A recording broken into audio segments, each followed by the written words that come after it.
Sur le terrain de Toulouse-Montaudran, naît en 1919 la compagnie des lignes Latécoère, avec ses chefs Pierre Latécoère et Didier Dora. Avec ses équipages, des inconnus qui deviendront célèbres, elle entreprend le transport du courrier entre la France et le Maroc.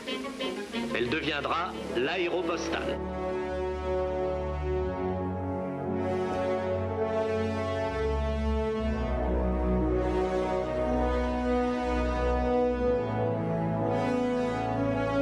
C'est ainsi que naît l'épopée de la ligne. Une exceptionnelle aventure humaine, technique, industrielle. Survoler le plus grand désert du monde, le Sahara. Traverser l'Atlantique Sud, le poteau noir, et franchir la cordillère des Andes. Le projet de Latécoère était considéré comme fou. Transporter du courrier puis des passagers par avion de France au Chili. Les machines étaient incertaines, elles ne dépassaient pas les 400 km de rayon d'action, et il n'avait aucune expérience des grandes navigations.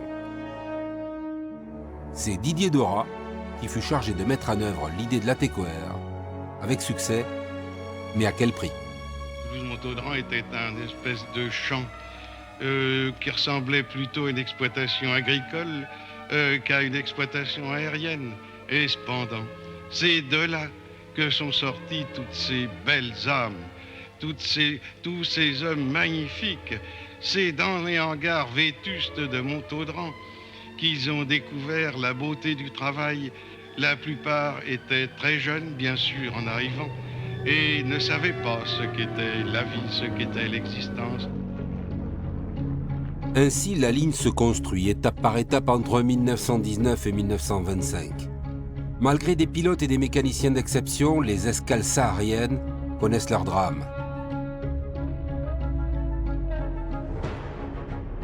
Accidents, dépannage, enlèvements et rançons, la ligne perd ses premiers équipages, mais le courrier finit par passer. La religion du courrier se forge. Encore incapables de traverser l'Atlantique, ce sont des avisons rapides qui relaient le courrier en 4 jours jusqu'au Brésil. Puis, un jour, l'exploit de la traversée est réalisé.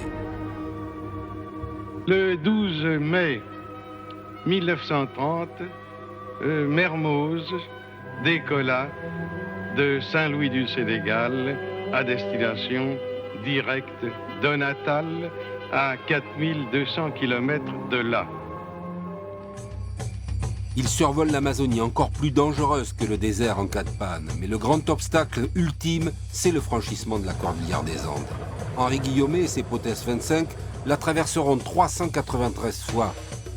En 1930, le 13 juin, le mauvais temps faillit lui coûter la vie.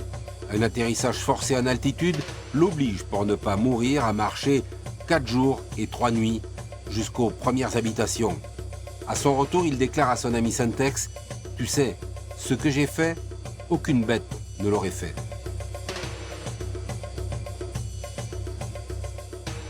Je pense avoir mérité la renommée de dureté qui s'attache à ma personne. J'ai fait souvent l'examen de conscience et j'ai l'impression d'avoir été sérieux, tout simplement.